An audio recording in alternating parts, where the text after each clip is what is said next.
Ladies, gents, hello, welcome back. Random Gary here, aka Gary Prout. I am doing yet another Gallantry reaction video today. If you don't know why I do these, I served 12 years in the British Armed Forces. I received the nation's second highest award for gallantry, and I think it gives me a bit of an insight into some of the mindset, the reaction to some gallantry recipients. Today, we are checking out Sergeant Major Thomas P. Payne, Master of Valor. No idea, absolutely no idea about any of the background of this man, but hopefully we will go along on a journey together and we will get to learn about another incredible person. Let's press play.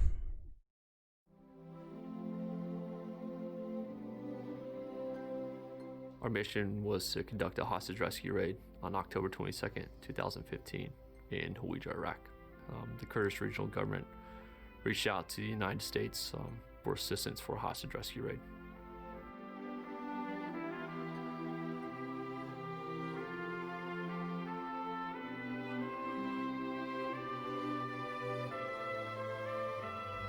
Huge gig already. My understanding of some of the Kurdish held areas of Iraq was it was extremely fluid. There was no real established kind of forward line of enemy, no forward line of own troops. Therefore, it was little pockets of resistance, and yeah, it was pretty risky, pretty dangerous business to get involved in them. For this mission, I was assistant team leader. My team was responsible for one of the buildings that the hostages were being held in. What was significant is that there were freshly dug graves, and if we didn't action this target, then the hostages will probably be executed. At that point, it was our duty to bring those men home.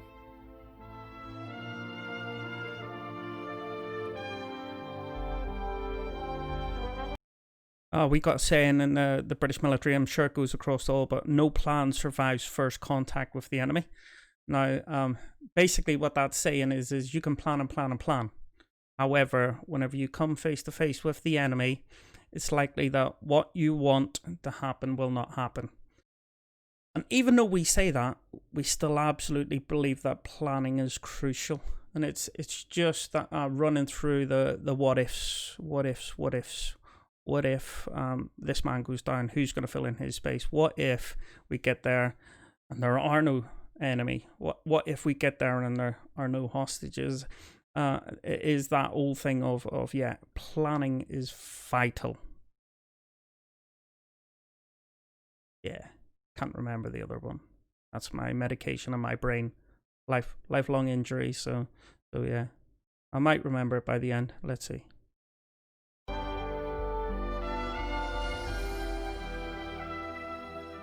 That's when you make that transition from soldier to warrior. And that's when all joking stops, and that's when you do your last minute checks, and that's when it's game time.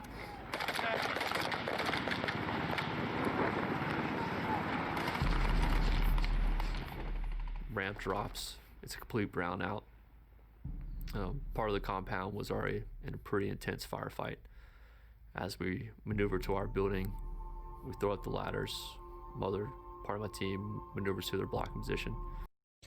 So quite typically, if you were using ladders, that meant that there was a significant threat from improvised explosive devices. So all of the likely areas of ingress, areas where you could get into the compound, they would have booby traps on them. How do you negate them? You use the least likely route to get inside there. So ladders up on top, you put the ladders up, you'd get shooters up on top of there to watch into the compound, and everybody else would go over with the cover of the shooter on there. That's when we hear that there was a man down, and it was Master Sergeant Josh Wheeler. Shit.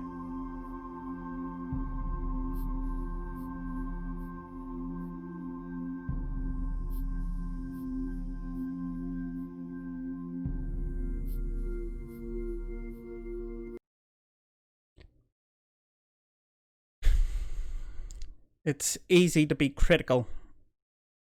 However, quite often the nations we are working with, their training is lacking.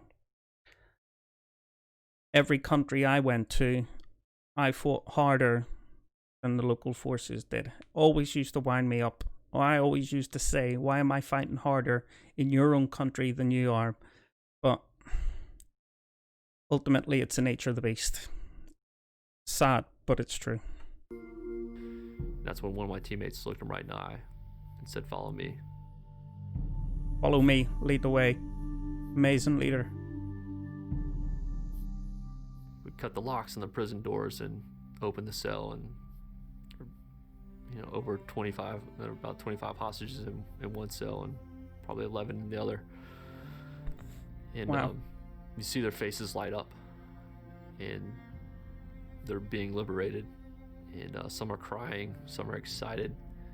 And while this is going on, there's still an intense firefight going on in the other building. You can see the flames, you hear all the explosions going on, and they hear on the radio urgent call for assistance. And that's when I looked at a teammate, told him, "Hey, let's get in the fight." He said, "Let's go."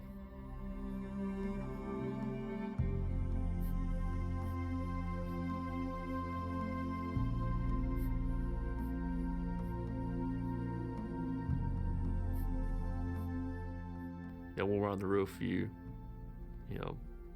enemy's right below us. The smoke and the kind of repelled us from maneuvering down.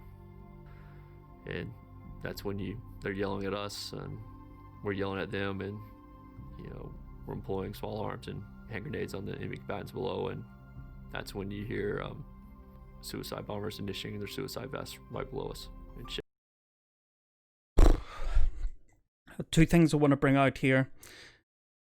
At no point do I believe that all of these moving parts were part of their initial plan. But where their plan would have helped them was they would have knew the names of buildings. They would have knew where the other teams were whenever those calls come across the radio. Whilst you haven't planned for it, your planning has prepared you to know who's where, what they're doing, what building they're in. So it really reinforces this kind of stuff. That second piece about shouting at the enemy. In one of my instances, I was shouting absolute dog spews at the enemy in Afghanistan. And the reason I was doing it was because they were such a professional fighting force. They had a single commander. He was dishing out his orders. They were reacting to what he was saying. And I was shouting abuse at them to try to break up their discipline, to try to stop them being this kind of really organized enemy force coming forward under his command. I wanted to tease them into a dirty fight because it was the only chance I stood. And it might sound weird, but it's one of the best things you can do. You break up their discipline, you get them angry, you get them into that fight, because I'm going to remain disciplined, and I'm going to hopefully win that fight then.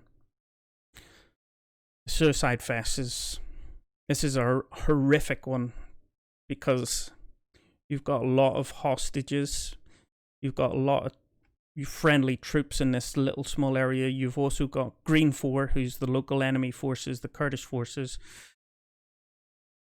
1 second of hesitation could cost a lot of people's lives. This is wow. Shaking the rooftop.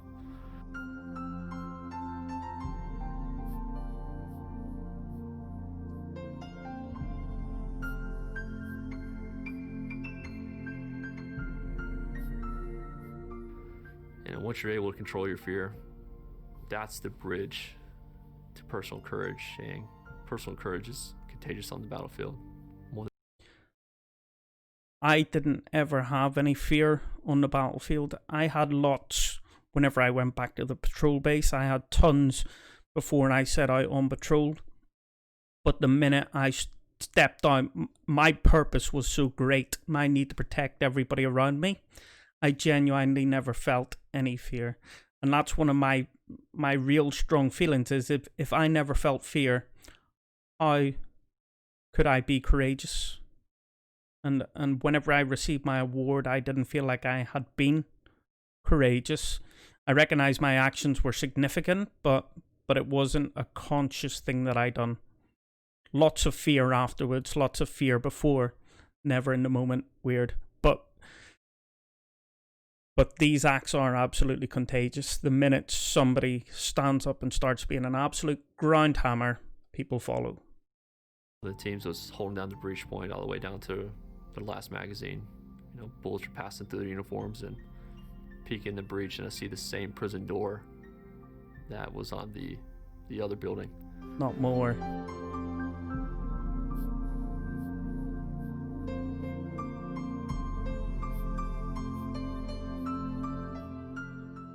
I call for a set of bolt cutters, and Sergeant Major's like, "Hey, I got you." They begin engaging any combatants in the back room. There's a small foyer I was able to maneuver into and cut the top lock. Just something I'm picking up from him here. Do you notice how soft his voice is? That's not the way the military would normally teach you to speak. They teach you to be authoritative with rhythm, speed, volume, pitch. You say everything like it is in order. What I'm hearing here is somebody who probably feels like they've been singled out, but is only here telling the story because he wants to raise awareness of what everybody around him done. Let me know. Is that what you guys are hearing? Is this somebody who's trying to be as humble for his own actions, but actually saying how shitty situation they were in order to kind of mark out what the people around him done? Huge humility. Tons of humility.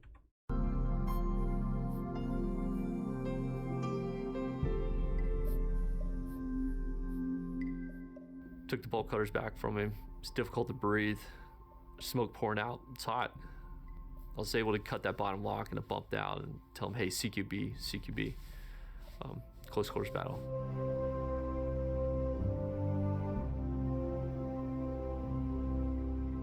That's when we hear that the building is starting to collapse. So the building is starting to collapse. We're getting shot at. It's on fire, and we have hostages inside. It was a mandatory evacuation call. So my sergeant major is pulling the guys from one of the rooms, and I'm no footage, man. Waving them through the initial breach point. And I snatch ISIS flag off the wall, stuff it in my pocket. I see that the train of hostages had stopped. So I grabbed one of the hostages and moving through the breach point to get the train of hostages going. Run back into the building and notice that one of the hostages had given up on life. So he's over 200 pounds, big fella, and so I basically grabbed him, by the back of the collar and drug him through the breach point. At that point, then I ran back in for one last check.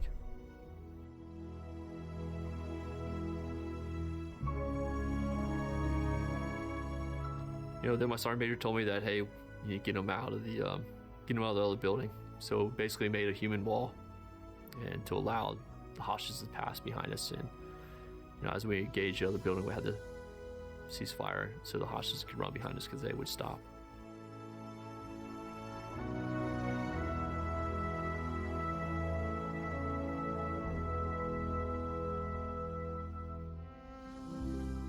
Our sergeant major pulls us in, and he informed us that Master Sergeant Josh Wheeler had been killed in action.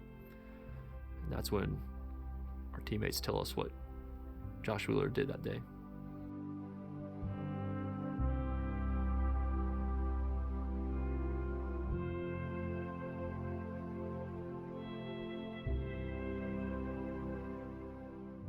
His last words before he moved to the sound of the guns were, "On me."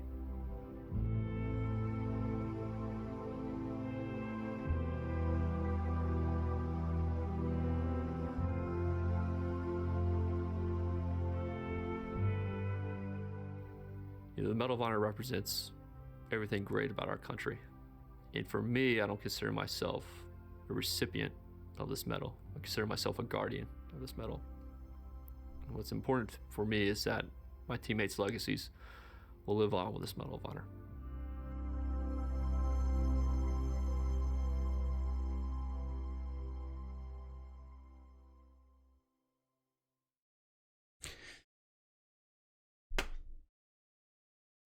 Yep, that was pretty.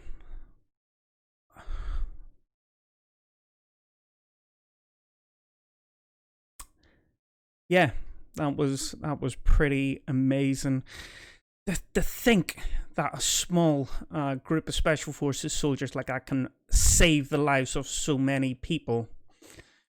It's just unbelievable. The bit that really stands out to me was where the hostage chain finished. It would have been very easy to put your hand on that rear man and follow him out and say, yeah, last man. Instead, he went back into the collapsing, burning building, found another hostage, picked him up, got him out, and then went back in for a final check. Holy shit. Holy shit. That's just incredible. Ladies, gents, thanks for checking in once again. That was a wicked, absolutely wicked suggestion. I have no idea how I haven't seen that before. So thank you for both the recommendation and the video. Yeah, amazing. Guys, keep subscribing. We're almost ticking 600 subscribers. I've had a lot of people mention that they served in the armed forces. Please comment below where you served and what job you did. Let's get a little bit of banter in there, maybe. Mock me for being a forward observer if you fancy it. Expect abuse back.